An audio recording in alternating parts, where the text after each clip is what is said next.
J'aurais une question à vous poser. Maintenant, vous allez pouvoir vous lâcher un petit peu. On sait à peu près par quoi vous êtes entré, mais c'est quoi votre œuvre préférée dans l'univers d'Harry Potter? J'aime bien l'œuvre Harry Potter en général. T'aimes bien l'œuvre Harry Potter? Oui, mais je veux dire, tu vois, c'est comme dans tout, t'as un truc que tu vas préférer. Moi, par exemple, je vais pas vous mentir, hein, le bouquin que je préfère, je pense que c'est Les Prisonniers d'Azkaban, et pareil en film, par exemple. Moi aussi, ouais. Toi aussi? Ah, cool. Ouais, moi, c'est ouais. Alors, pas en film. Alors, Pas en film, pas du tout, par contre. C'est Le Prisonnier d'Azkaban, mon préféré. Déjà parce que rien que quand j'ai lu le premier chapitre et que j'ai lu le nom Sirius Black, je me dis, oh, c'est trop cool, quand même. Même si c'est le méchant, c'est trop cool. Donc, du coup, c'est la première fois que j'aimais bien un méchant. J'avais 8 ans, donc c'est vrai qu'il y avait pas beaucoup de méchants, mais genre dans les films, dans les dessins animés que je regardais, j'aimais bien les gentils. J'aime pas le méchant dans Pocahontas, enfin, ce genre de choses. Et là, du coup, c'est la première fois que j'aimais bien un méchant qu'on voit pas, certes, mais parce qu'il avait un nom trop cool.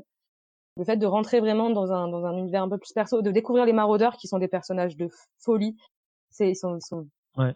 Je pense que ouais, c'est vraiment le 3 mon préféré, l'espèce de turnover à la fin et tout.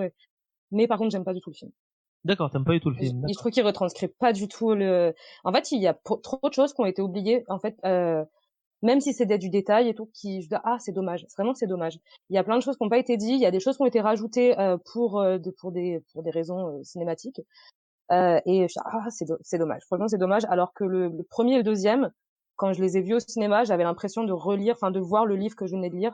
Donc j'avais ce côté-là avec la musique, avec le décor, tout ça. Et là, dans le 3, beaucoup moins. Donc d'accord. C'était mon préféré, j'en attendais beaucoup. On en reparlera peut-être tout à l'heure sur ce qui fait ou non une bonne adaptation au cinéma. Les autres, du coup, est-ce que vous avez une œuvre que vous avez préférée? Non, si, moi je suis pas quelqu'un de conventionnel. Je pense qu'il y a peu de gens qui l'aiment bien. Moi, c'est le 5e. J'adore le 5e tome, l'Ordre du Phénix. D'accord. Parce que, en fait, pour moi, il fait vraiment basculer le récit dans un truc. Enfin, le 4 avait amorcé ça avec le retour de Voldemort. Ouais. En fait, on va dire la menace un petit peu insidieuse qu'il représente. Mais en fait, il est pas vraiment présent dans le 5. Et en fait, c'est là où vraiment le basculement s'opère pour moi. Et ce que j'ai aimé dans ce bouquin, c'est que c'est celui qui est le plus commun en fait de tous. Il y a pas de gros trucs vu que Voldemort en fait est pas présent. Genre juste tu les suis suivre, enfin faire leur brevet. Enfin ils font leurs petites affaires de lycéens en fait. Pour moi c'est le plus banal de tous. Et c'est pour ça que c'est celui que je préfère parce que en fait la menace elle est insidieuse et en même temps elle est très présente avec la personne d'Ombrage. Et je pense un de mes personnages préférés de toute l'œuvre en fait parce que ce personnage est horrible. On adore le détester. Et c'est pour ça que j'aime pas le film. Et pour moi, ce qui le sauve à mes yeux, c'est la performance de l'actrice qui joue Ombrage, parce qu'elle joue très très bien son personnage. Mais ouais, le 5e tome, c'est celui qui m'a le plus fait kiffer, avec les farces des frères Weasley, le fait qu'ils doivent préparer leur buse, les premiers amours. Enfin, ça fait très teenage book. Je sais pas pourquoi, j'ai adoré celui-ci. Non, mais oui, pourquoi pas. Et toi, Raph? Je pense que de tous, j'ai préféré le 4e. Le 4e, pour moi, c'est mon préféré. C'est un peu un mélange de tout, c'est-à-dire que de base, bah t'as pas mal de créatures dedans, c'est vachement cool. C'est aussi c'est une des premières allusions où on va t'externaliser la magie. T'as d'autres endroits où on l'enseigne, un peu partout, notamment. Et tu vois aussi de nouveaux personnages, ça c'est assez cool quoi. De voir autre chose que les personnages de Poudlard. Et ben moi je vais plus soigner Raph pendant qu'on est en train de parler du 4e. Si je vas-y. peux me permettre de sauter la ligne. Vas-y, mais vas-y, pas de souci. Parce que moi je suis d'accord avec Raph. Le 4e, pour le coup, moi c'est mon préféré. Alors je sais que c'est pas ce qui fait l'unanimité au niveau des fans d'Harry Potter, etc. Mais moi dans le 4, dedans on retrouve vraiment le schéma classique de la fantasy. C'est-à-dire que le héros doit faire une première tâche, une deuxième tâche, une troisième tâche. Et à chaque tâche, il retrouve des clés pour aller et réussir la tâche suivante. Et c'est un truc qu'on trouve pas du tout dans les autres bouquins. Et moi, j'ai bien aimé ce petit retour de code, d'une certaine manière. On retrouve aussi, en effet, beaucoup de créatures fantastiques, etc. Et surtout, c'est dans ce tome qu'on va poser le dramatique de la série avec la mort de Diggory. Et je trouve que c'est ce tome qui va faire aller décoller la saga et faire qu'on va commencer à s'y intéresser et grandir avec. Et en plus, bonus, le film a été super bien réalisé. C'est le premier mort d'ailleurs, non? C'est Diggory? Ouais. Oui, je crois. C'est le premier mort, oui. Ce sont pas les parents de Harry Potter. Il y a Quirrell, mais bon. Ouais, voilà, il y a Quirrell quand même. Ouais, mais on s'en fout de Quirrell, c'est un méchant. Ouais, mais qui Ouais. touche Harry, oui, c'est le premier en plus. On va dire à l'écran et que c'est à peu près Un gentil qui meurt à l'écran, c'est du même âge à Ouais. peu près aussi que ton héros, quoi.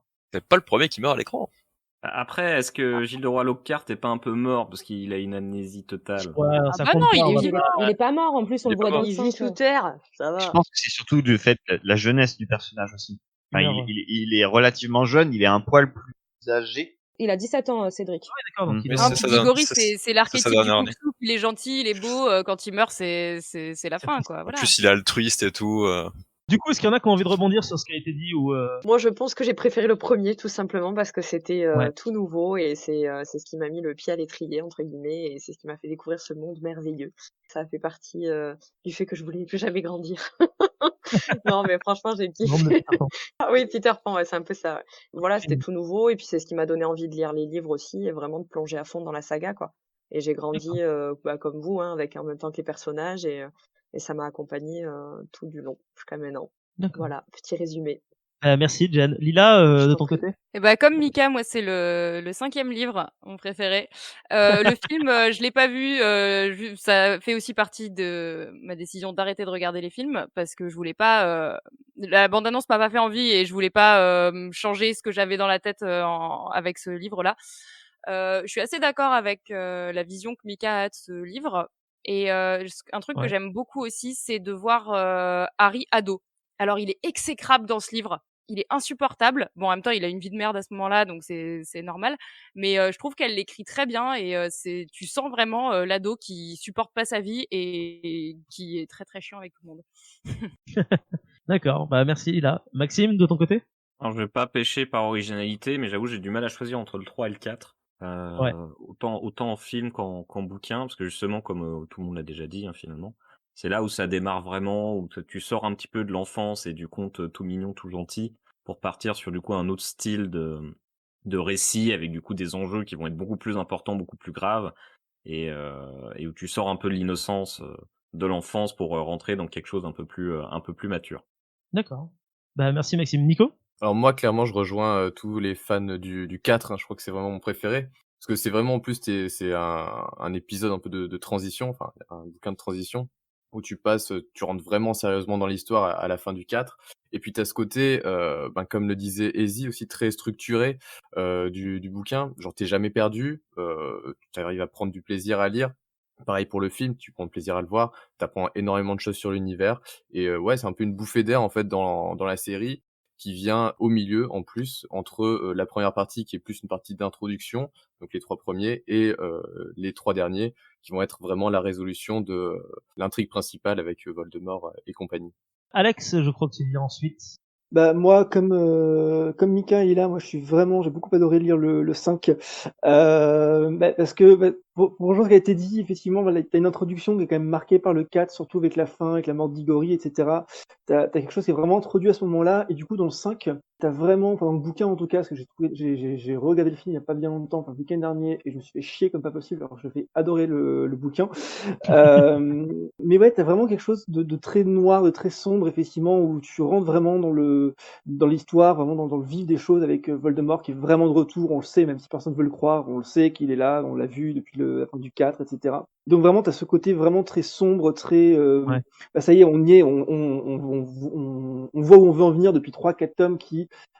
s'ils avaient continué sur ce rythme-là tout au long, ça aurait fini par tourner en longueur. C'est quand même bon, ça reste des gamins, donc ça reste assez naïf, etc. Le côté un peu enfantin que t'as dans le début, etc. Et du coup, t'as vraiment, pour moi, dans le 5, c'est vraiment l'entrée dans la maturité, quoi. C'est vraiment le bouquin de la maturité qui commence à poser les vraies bases, quoi. Quand déjà été introduite à la fin du 4, du coup. Merci beaucoup, Alex, pour ton point de vue. Il nous reste enfin Romain. Romain, il a mis un petit message tout à l'heure, il a dit qu'il était peut-être AFK Ah, merde. 5 minutes. Mais Il est il a dit parti. ça il y a Et 10. Oui, sauf qu'il a écrit ça il y a 15 minutes. C'est pas grave, c'est les aléas du direct au montage, n'est-ce pas, Mickaël?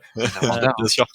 Merci beaucoup pour vos retours, les amis. Si vous souhaitez également participer à notre petite causerie, rien ne vous empêche de le faire dans les commentaires de cette vidéo, tout en restant bien évidemment courtois les uns avec les autres. Et si vous souhaitez découvrir d'autres sujets, il ne vous reste plus qu'à vagabonder un petit peu partout sur cette chaîne, parce qu'on y parle un petit peu de tout et surtout un petit peu de rien. N'hésitez pas non plus à vous abonner à la chaîne, à mettre un petit pouce bleu et à nous suivre sur les différents réseaux sociaux. Merci à vous et à très bientôt.